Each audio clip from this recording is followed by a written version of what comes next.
إثيوبيا دحر تمال باسمروم هايله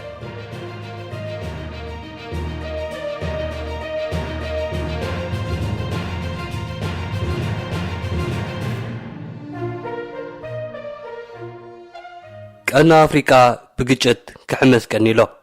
نخلت عمتات بسنك أبي إثيوبيا استفترة كينات حدحد مكرو زرعي الزوبا حجون مرقم كينات زلوخ مسل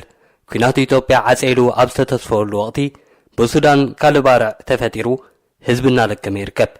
أبزي حزب تازو زوبا أبسودان استفترة قاسلو كيدو بلوم كبدم حايفو ملو زلو جيزيات أبي إثيوبيا تساقاتاتن كاميراتاتن منغستي حدا بوليتيكاو دراما نمتئنقاد تسميدو أنيو نلومي إذا درامان زحاقفو زانتانا لعلنا إثيوبيا كميك أني أنا رأنا كنوقعنا سناي مكتال زي دمت راديو إيراناي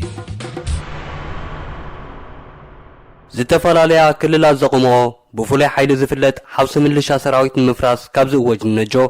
منقس أبا أحمد مس بوليتيكاوين حيلتات حزبن كللن أمحرا أمتفنان آتي مقنا يفلت كتماتات كلل أمحرا زدك سالون زنت فالون ساعتو توتو تاوي جلن أوتري ركبا منقستي وغنتو نغزا سلف بلسقنا زدالو سراويت مكلخال أمينو نزخلات والتاين دحناتين زبلو حيلي كفر رسمو وسانو بوزحات هو خوصان زبل قمقما كوهابو قصيبي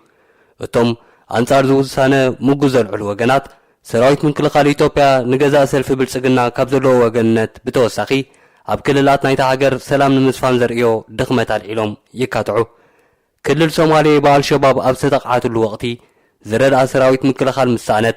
بعلا سلطينات تعتقو سراويت بمفتارا زتجمرة أقاوما فولي حيلي أب بزحها كبابيتات كلل أمحرا سومالي عفارن أورومون هزبي كامنجس فدرالن سراويت مكلخالون زسانو وحسنت كابزم حالتات يرخبو منباري قلس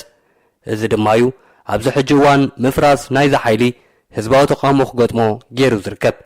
بفلاي كاب تقراي سقاتا لني لزعمن هزبن مريحنتن كل الامحارا دما فولي حيل خللي ايركبن بمبال هاب قدناتات وسيو دمس خسمع كأنيلو منقستي أبي أحمد ون أب كتماتات كل الامحارا ساعتات توتو كمزا وجه خلو نتقو داي ذكال حقا زي تنياتات حاري أب منساريو تسأمين قنيو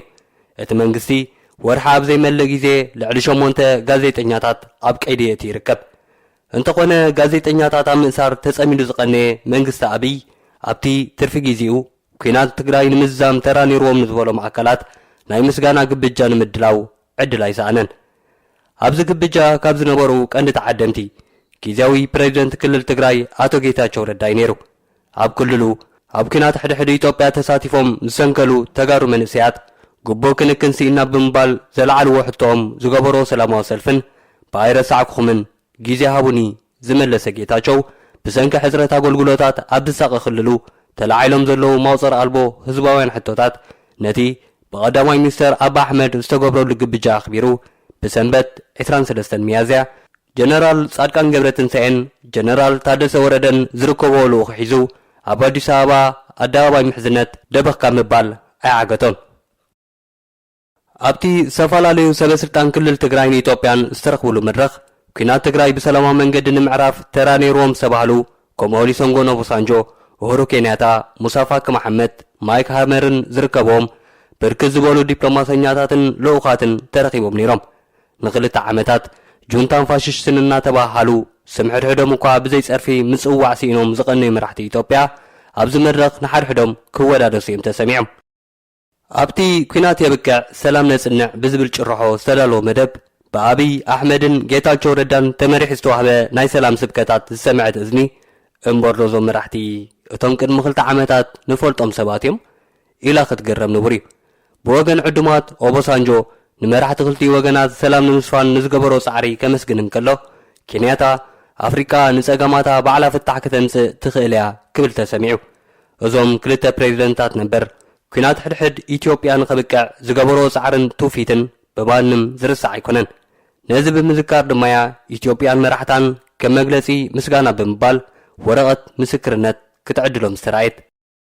نايلومي بريزيدنت ناي قدم افنيا هوحات نبر اتو جيتاچو رداون ድምፁ ንኸስምዕ ናብ መድረኽ ቀሪቡ ነይሩ። እቲ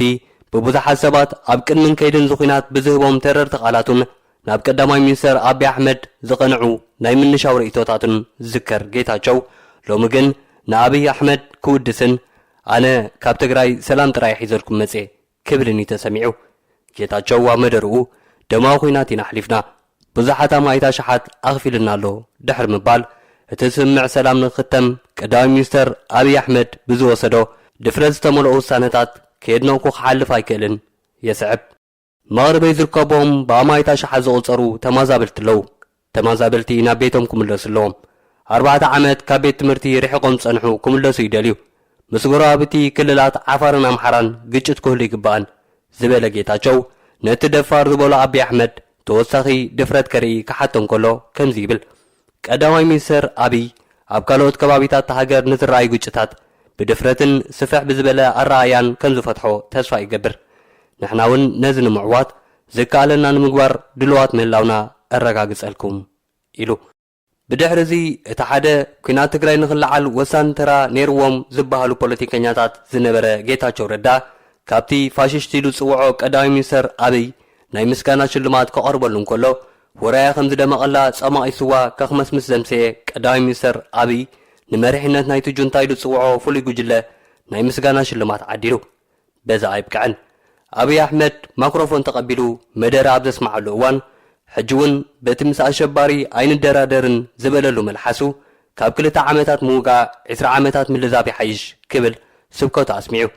ፓርላማ ኢትዮጵያ ኣሸበርቲ ኢሉ ዝፈረዶም ሓይልታት ክልቲኦም ነይሮም። ቀዳማይ ሚኒስተር ኣብይ ኣሕመድ ነቲ ቀዳማይ ኣሸባሪ ነበር ኣብ ዝሰለመሉ ነቲ ኻልኣይ ኣሸባሪ ተባሂሉ ዝተመዝገበ ጉጅለ እውን ናይ ሰላም ግበር ጻውዒት ከቐርብ ተራእዩ። ኣብይ ምስ ሓይልታት ዕጡቕ ጉጅለ ኦነግ ሸኔ እውን ኣብዚ ሰሙን ዘተ ንኽግበር ኣብ ታንዛንያ ቆፀራ ሒዙ ከም ዘሎ ገሊጹ። መንግስቲ ኢትዮጵያ ናይቲ ኣሸባሪ ዝብሎን ኦነግ ሸኔ እናበለ ዝጽውዖን ዕጡቕ ሓይሊ ብመንገዲ ፕሬዚደንት ክልል ኦሮሚያ ኣቶ ሽመልስ ዓብዲሳን ቀዳማይ ሚኒስተር ኣብይ ኣሕመድን ዝተፈላለዩ ናይ ሰላም ጻውዒታት ክገብር ምጽንሑ ይርስዓን። ንዝሓለፉ ጻውዒታት ሓንሳብ ብወግዓዊ መንገዲ ዝመፀኒ ጻውዒት የለን፣ ካልእ እዋን ድማ ብዘይ ሳልሳይ መንጎኛ ኣይዘራረብን እናበለ ክሕሰም ጸንሐ ኦነግ ኣብ ዝሓለፈ እዋን ንዝርብ ኣብ ኬንያ ተቋፂርናስ መንግስተ ብልጽግና ጠሊምኒ ኢሉ ከማርር ተሰሚዑ ነይሩ። ሎሚ ግን ድሕርቲ ብቐዳማይ ሚኒስተር ዝቐረበሉ ጻውዒት ዕጥቁ ክፈትሓሉን ናብ ሰላማዊ ፖለቲካዊ ቃልሲ ክኣትወሉን ዝኽእል መንገዲ ንምንዳይ ኣብ ዘተ ክቕመጥ ፈቒዱሎ። ኣብ ደቡባውን ምዕራባውን ክፋላት ኢትዮጵያ ዕጥቃዊ ቃልሲ ከም ዘካይድ ዝንገረሉ ኦነግ ሸኔ ኣብ ዝተፈላለየ ክፋላት ክልል ኦሮሞ ብዘካይዶ ዕጥቃዊ ጎነፅ ንመንግስቲ ኢትዮጵያን ሓይልታት ምክልኻሉን ሽግር ክፈጥረሎም ከም ጸንሐ ዝፍለጥ ኮይኑ ቤት ምኽሪ ተወከልቲ ህዝቢ ኢትዮጵያ ኣሸባሪ ክብል ኣብ መዝገብ ኣስፊሮ ምንባሩ ኣይርስዓን። እንተኾነ እቲ ነብሱ ግንባር ሓርነት ኦሮሞ ብምባል ዝጽውዕ ጉጅለ ኣብዚ ሕጂ እዋን ፈጢርዎ ብዘሎ ጸጥታዊ ስጋኣትን መንግስቲ ተደጋጋሚ ፈቲኑ ምስላ ዝዓበየ ወተሃደራዊ ውፍረታትን ተደሚሩ እቲ ጉዳይ ብዘተ ክፍታሕ ዝእምም ጠለብ ብብዙሓት ፖለቲካውያን ሓይልታት ኢትዮጵያ ክቐርብ ምጽንሑ ይፍለጥ። በዚ ድማ ናብዚ ዕጡቕ ጉጅለ ክቐርብ ጸንሐ ጻውዒት ሰላም መንግስቲ ኢትዮጵያ መልሲ ረኺቡ ኬንያ፣ ሕቡራት መንግስታት ኣሜሪካ፣ ውድብ ሕቡራት ሃገራት፣ ኖርዌይ፣ ሽወደንን ኣብ ዝተረኽባሉ መድረኽ ኣብ ታንዛንያ ዘተ ክግበር ቆፀራ ተታሒዙሎ። ብርግጽ እዞም ኣካላት ኣብቲ ዘተ ክሳተፉ ምዃኖም ደኣ እምበር መኒቱ መንጎኛ ዝብል ሕቶ መልሱ ገና ኣይተፈልጠን።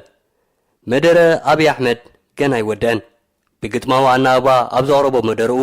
እቲ ቀዳማይ ሚኒስተር ቀጺሉ ካብ ዘለዓሎም ነጥብታት ነቲ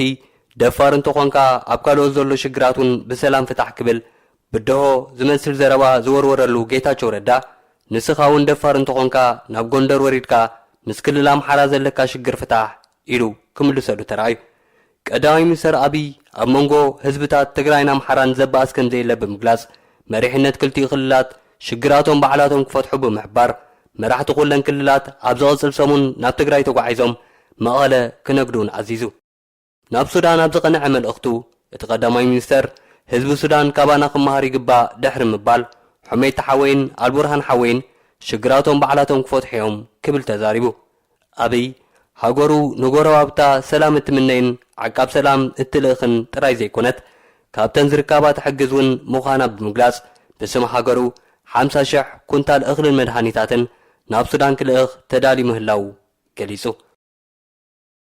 ኣብቲ ብፍሽኽታን ፈንጠዝያን ተሰኒዩ ዝተባህለ ምሸት መልክዕ ኢትዮጵያ ንረኣይ ዘሕጉስ ንጸላእ ዘሕርር ንፈታዊ ድማ ጸባ ዘስቲ ነይሩ እንተኾነ ኣብቲ ድሙቕ ምሸት መራሕትን ክወዳደሱ ህዝቢ ኣብ ከመይ ኩነታት ኣሎ ሕቶታቱ ይምለስ ኣሎ ድዩ መን እንታይ ሰሪሑ ኸ ዝስለም ዘሎ ዝብሉ ሕቶታት ምቅልሖም ኣይተረፈን ኢትዮጵያ ብሰንኪ ዘካየደቱ ኹናት ሰዓበ ፖለቲካዊ ቁጠባውን ማሕበረሰባውን ክሰራታት ገና ክሓውስ ትረፍ ንምሕዋይ ዝኸውን ጭቡጥ ጉዕዞውን ኣይተጀመረን እታ ኣብ ፈቐዱ ዝካየድ ግጭት ሞት ምምዝባል ክብሪ መነባብሮ ዘሳፀያ ሃገር ነቶም ንሓድሕዶም ተናቒቶም ናብ ኲናት ዘብፅሕዋ መራሕታ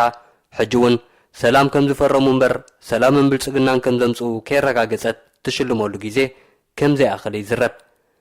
ኣብ ተዋስኦታት ምንባር ዝብርሆም ፖለቲከኛታት ዞባና ግን ናይቲ ባዕሎም ዝወልዕዎ ኹናት ናይቲ ሰኣን ልዝብ ዘህለቕዎ ህዝቢ ኣምሳያ ቅድሚ ሰብ ነብሶም ክሽልሙ ከም ዝብርሆም ርኢና ኣለና ከምዚ ብድሙቕን ውቁብን ኣገባብ ደኣ ይኹን እምበር ኣብዚ ወርሒ እዚ ጀነራላት ኤርትራ ናብ ኢትዮጵያ ኣብ ዝበፅሕሉ ወቕቲ እውን ብኢታማዦር ሹም ሰራዊት ኢትዮጵያ ፊልድ ማርሻል ብርሃኑ ጁላ ናይ ምስጋና ድራርን ህያብን ተመጢሎም ምንባሩ ኣይርስዓን ግዳ ሓቂ ንሓድሕዶም ኣብ ኲናት ዝጸንሑ ክላዘቡ ስትረፍ ክጠኣመቱ ዝኸብዶም መራሕቲ ብዘለዎ ኩነታት ከይዲ ስምዕ ፕሪቶርያ ብሰንኪ ኣብ መንጎ መራሕቲ ዝኽሰት ቅርሕንቲ ንድሕሪት ንኸይጉተትን ኣብ መድረኽ ሰላም ሰዓርን ተሰዓርን ኢልካ ከይፈለኻ ኩሉ ተዓዋቲ ኮይኑ ክሳዱ ቕኒዑ ናብ ስራሕ ክወፍር ንምግባርን ከምዚ ዝዓይነቱ መድረኽ ምድላው ንገለ ወገናት ዘይምኽንያታዊ ይኮነን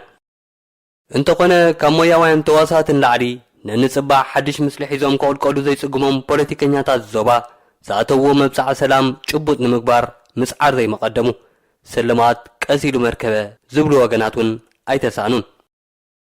ዝኾነ ኮይኑ